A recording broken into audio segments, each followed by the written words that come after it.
You know what's absolutely wild? The Chiefs somehow survived another one, but I've got to talk about something that's making me seriously concerned. Listen, what we saw in the last battle, man, it's not just another close win. This is exposing a crisis that's making the entire NFL uncomfortable. Here's what's blowing my mind. Patrick Mahomes, our half-billion-dollar quarterback, was visibly frustrated yesterday. And trust me, I don't blame him. I counted every single pressure, every hit, 30 pressures, 5 sacks. And guys, that's just scratching the surface. But here's what's really keeping me up at night, and this isn't just another hot take.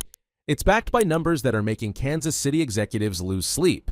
Mahomes is on pace for something that would have been unthinkable just months ago, 50 sacks by season's end. That's not a typo. That's not an exaggeration. That's cold, hard reality. He's never been sacked more than 28 times in an entire season. He's already hit the ground 32 times in just 12 games. And what's happened in the last 5 games? Man, it's gonna shock you. You see, this problem didn't just show up out of nowhere. Let me take you through exactly what I saw from the very first drive. The Raiders won the toss and deferred, and man, it was like they knew something we didn't. That first run from Kareem Hunt, 1-yard loss. And trust me, that was just foreshadowing what was about to unfold. Here's where it gets really interesting. While Kelsey and Worthy helped move the chains early and everyone was celebrating Isaiah Pacheco's return with that first carry since week 2, something wasn't right. The protection issues, they were there from the start.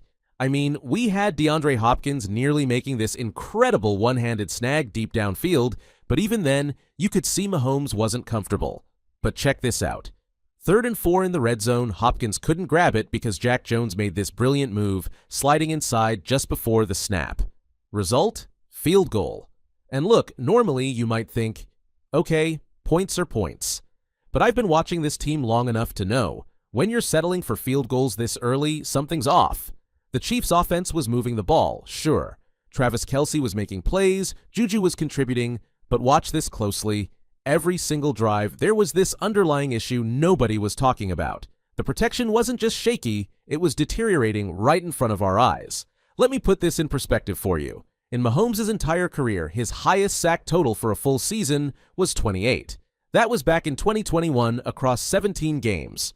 But what's happening right now? It's unprecedented. Here's where it gets absolutely mind-blowing. We're only 12 games in, and Mahomes has already been sacked 32 times.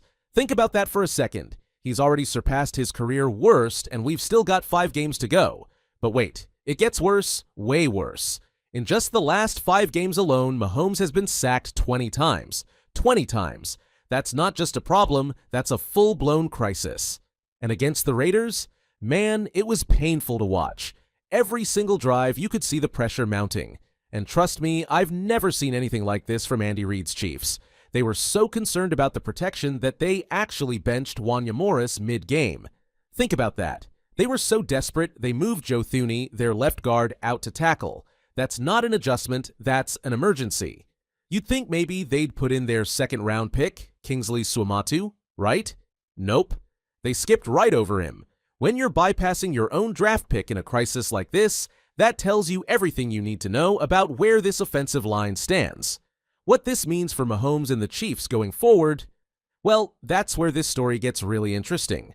The Chiefs built up a 16-3 lead, and everyone's thinking, okay, maybe we can survive this protection nightmare.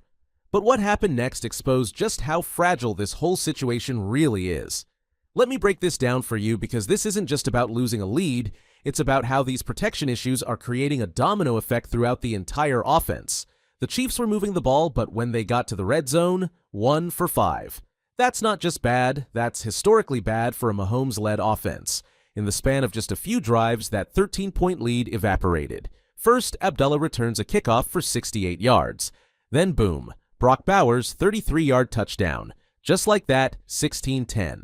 And before you could blink, Trey Tucker's burning down the field for a 58-yard score. Raiders up 17-16.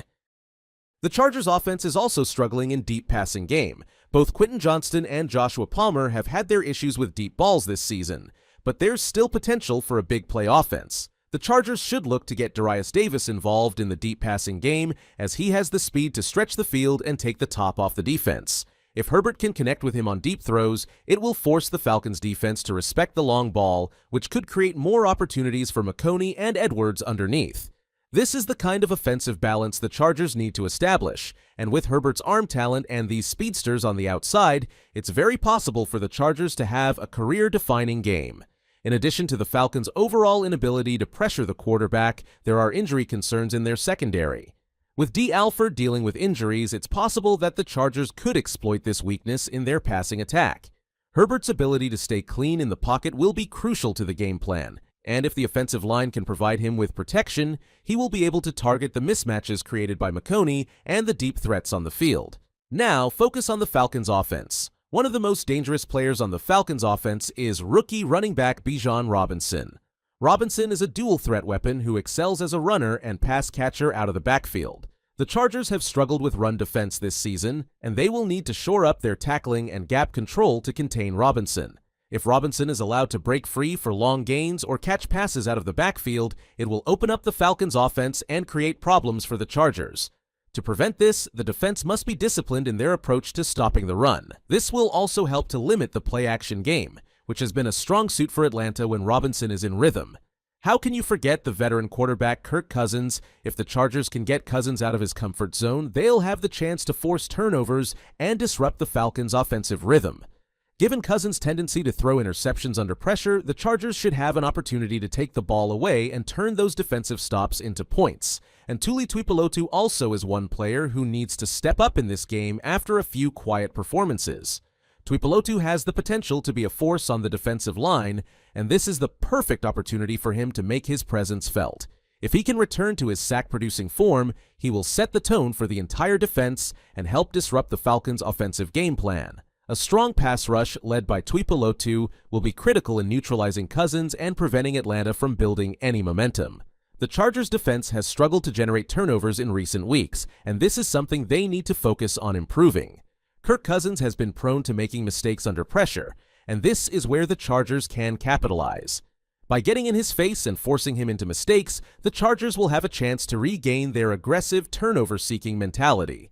The defensive backs, including Eli Apple, Marcus May, and Christian Fulton, will need to step up and limit explosive plays.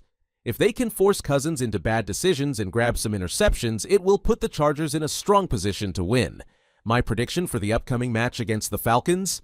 A dominant performance from the Chargers. They will come out on top with a commanding 34-21 victory, fueled by explosive plays on offense and a stifling defensive display. The Chargers will have the added benefit of a resurgent home crowd at SoFi Stadium, which should boost energy. In primetime games, special teams can make a significant difference, so expect Darius Davis and other special team players to step up in key moments. Alright, now it's time to hear from you. What do you think about this game and the Chargers' game plan? Do you think Ladd McConkey has what it takes to carry the Chargers' offense in such a critical matchup? Can a rookie like McConkey truly be the X factor against a team as tough as the Falcons? What's your bold prediction for this game? A dominant Chargers victory or a surprising Falcons upset? Which player do you think will have the biggest impact? McConkey, Edwards, or maybe someone unexpected like Darius Davis? Don't forget to subscribe for all the latest Chargers updates as we break down the most exciting moments of the game.